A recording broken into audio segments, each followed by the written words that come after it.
नमस्कार, हिंदी आचार्य चैनल पर आपका स्वागत है बच्चों। आज हम संत पीपा जी के दोहे पढ़ेंगे जिनके अर्थ हम समझेंगे इस वीडियो में। बच्चों, जो संत पीपा जी थे वो एक आज से लगभग 500 वर्ष पहले हुए एक महान संत थे जिन्होंने अपनी काव्य रचना भी की है। दोहे मिलते हैं उनके और वो रामानंद जी के शिष्य थे।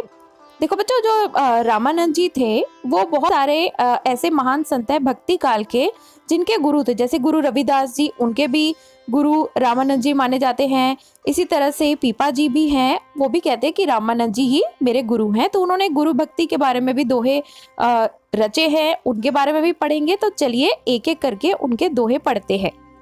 सबसे पहला दोहा है, जो ब्रह्मंडे सोई पिंडे, जो खोजे सो पावे। भक्त पीपा जी कहते हैं कि जो ब्रह्मांड में है ना, जो सृष्टि में है, वो ही हमारे पिंड में है, यानी कि वही हमारे शरीर में है। और ऐसा व्यक्ति जो इस रहस्य को खोजता है वह इस रहस्य को पा भी जाता है। तो बच्चों, यह हमारे वेदों की सूक्ति है, या ब्रह्मांडे सा पिंडे, कि जो भी ब्रह्मांड में है वही हमारे शरीर में भी है।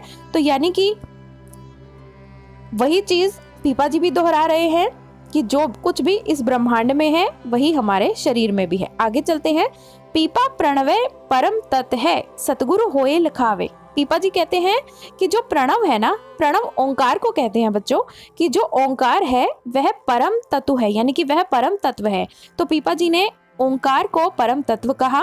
और पीपा जी आगे कहते हैं कि सतगुरु होए लखावे, कि जो सतगुरु है, जो अच्छा गुरु है, सतगुरु यानी कि अच्छा गुरु, जो महान गुरु है, जो सच्चा गुरु है, ऐसा गुरु जो किसी को मिलता है वह ही परम तत्व को लखा सकता है, दिखा सकता है, यानी कि अनुभव करवा सकता है परम तत्व का। और वह परम तत्व क्या है? प्रणव है, यानी कि ओंकार है।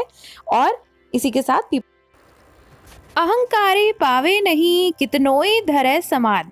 संत पीपा जी इस दोहे में बता रहे हैं कि व्यक्ति को घमंड नहीं करना चाहिए। पीपा जी कहते हैं कि जो अहंकारी होता है ना, वह परमात्मा को नहीं पा सकता। अहंकारी पावे नहीं, कितनोई धरे समाधि, चाहे वह कितनी भी समाधि लगा ले, लेकिन जो अहंकारी व्यक्ति होता है वह परमात्मा को नहीं पा सकता है। आगे संत कहते हैं कि पीपा सहज पहुंचसी, साहिब रह घर साथ, कि जो व्यक्ति सहज रहता है, जो व्यक्ति सीधा साधा रहता है, जिसे कोई घमंड नहीं है, ऐसा व्यक्ति तो परमात्मा तक पहुंचसी, यानी कि वह तो परमात्मा तक पहुंच जाएगा। और साहिब रह घर साथ, यानी कि जो साहिब है, यानी कि परमात्मा है, वह तो उसके साथ ही रहते हैं। तो इस दोहे में पीपा जी कहना यह चाहते हैं कि हमें घमंड नहीं करना चाहिए, क्योंकि घमंडी व्यक्ति को परमात्मा की प्राप्ति नहीं होती है। आगे चलते हैं। सगुण मीठो खांड सो, निर्गुण कड़वो नीम। अब देखो बच्चों, जो संत पीपा जी हैं वो भक्ति काल के कवि हैं। और ये जो भक्ति काल के कवि हैं ना, अधिकतर जो कवि भक्ति काल के हैं, संत कवि, वो सगुण परमात्मा में मानते हैं, यानी कि परमात्मा जो है वह सगुण है। सगुण और निर्गुण का अर्थ एक बार समझ लेंगे। सगुण परमात्मा का अर्थ है कि ऐसा परमात्मा जिसके जो कि गुणों के साथ है, जैसे कि भगवान श्री राम, तो वो भी एक मनुष्य बनकर आए। तो हम, यानी कि भगवान विष्णु के जो अवतार है, जैसे भगवान राम है, भगवान कृष्ण है, तो हम उनको मानते हैं।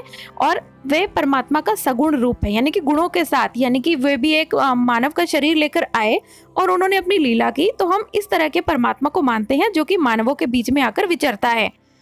और निर्गुण कौन होता है? निर्गुण उस परमात्मा को कहते हैं जिसके अंदर कोई भी गुण नहीं है, जो कभी शरीर धारण नहीं करता, जो कि अकाल पुरुष है, जो कि ऐसा परमात्मा का रूप है जिसके बारे में हम सोच भी नहीं सकते।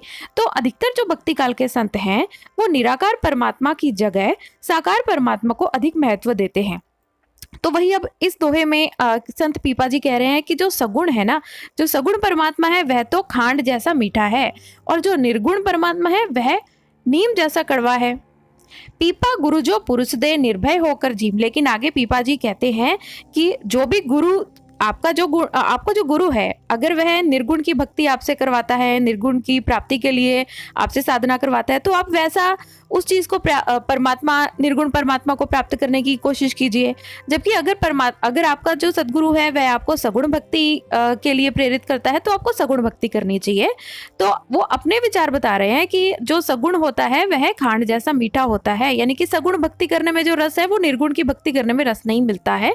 तो इसीलिए वो कहते हैं। लेकिन आगे आगे फिर वो कहते हैं कि जो भी सदगुरु, आपके जो गुरु हैं, वो निराकार परमात्मा की तरफ आपको लेकर जाएं या साकार परमात्मा की तरफ आपको लेकर जाएं, तो आपको तो निर्भय होकर उसी में जम जाना चाहिए। जीम यानी कि जम जाना चाहिए। अब आगे चलते हैं हम। लोहा पलट कंचन भया सतगुरु रामानंद। अब इस दोहे में संत पीपा जी अपने गुरु रामानंद जी के बारे में बता रहे हैं कि जो रामानंद जी है ना, उन्होंने, मैं लोहा था और मुझे वापस सोना बना दिया है। किसने? मेरे सतगुरु ने। सतगुरु कौन? गुरु रामानंद जी। और पीपा पदरज दे सदा। पीपा जी कहते हैं कि मुझे पदरज यानी कि आपके चरणों की धूल चाहिए, मुझे हमेशा आपके चरणों की धूल चाहिए, क्योंकि मिटया जगत का फंद। क्योंकि यह जो संसार का जो फंदा है, यह मेरे गुरु जी की कृपा की वजह से मैंने इस फंदे को हटा दिया है, मिटा दिया है इस जगत के फंदे को। इसीलिए मुझे पदरज चाहिए यानी कि चरणों की धूल चाहिए अपने गुरुजी की, क्योंकि मेरे गुरुजी ने मुझे लोहे से वापस कंचन यानी कि सोना बना दिया है। मेरे गुरु कौन है? सदगुरु रामानंद जी मेरे गुरु हैं। आगे चलते हैं। इस दोहे में फिर से संत पीपा जी अपने गुरुजी के बारे में बता रहे हैं कि पीपा के पंजर बस्यो रामानंद को रूप, कि मेरे तो शरीर के अंदर ही गुरु रामानंद जी हैं, वो बसते हैं। तो सर्व अंधेरा मिट गया देखिया रतन अनूप। मेरे गुरुजी मेरे अंदर बसते हैं और उनकी ही कृपा से सारा अंधेरा मिट गया, यानी कि अज्ञान रूपी जो अंधेरा है वह मेरे गुरुजी ने मिटा दिया है मेरे लिए। और अब मैंने ऐसा क्या देख लिया? मैंने एक ऐसा रत्न देख लिया जो कि अनूप है। अनूप रत्न को जो मेरे गुरुजी हैं उन्होंने मुझे दिखा दिया है। कहने का अर्थ कि मेरे गुरुजी ने मुझे परमात्मा के साथ में साक्षात्कार करवा दिया है, और इसीलिए मैं अपने गुरुजी की भक्ति करता हूँ। मेरे तो अंदर तक मेरे गुरुजी बसे हुए हैं। क्यों? क्योंकि मेरे गुरुजी ने तो परमात्मा का साक्षात्कार मुझे करवा दिया है।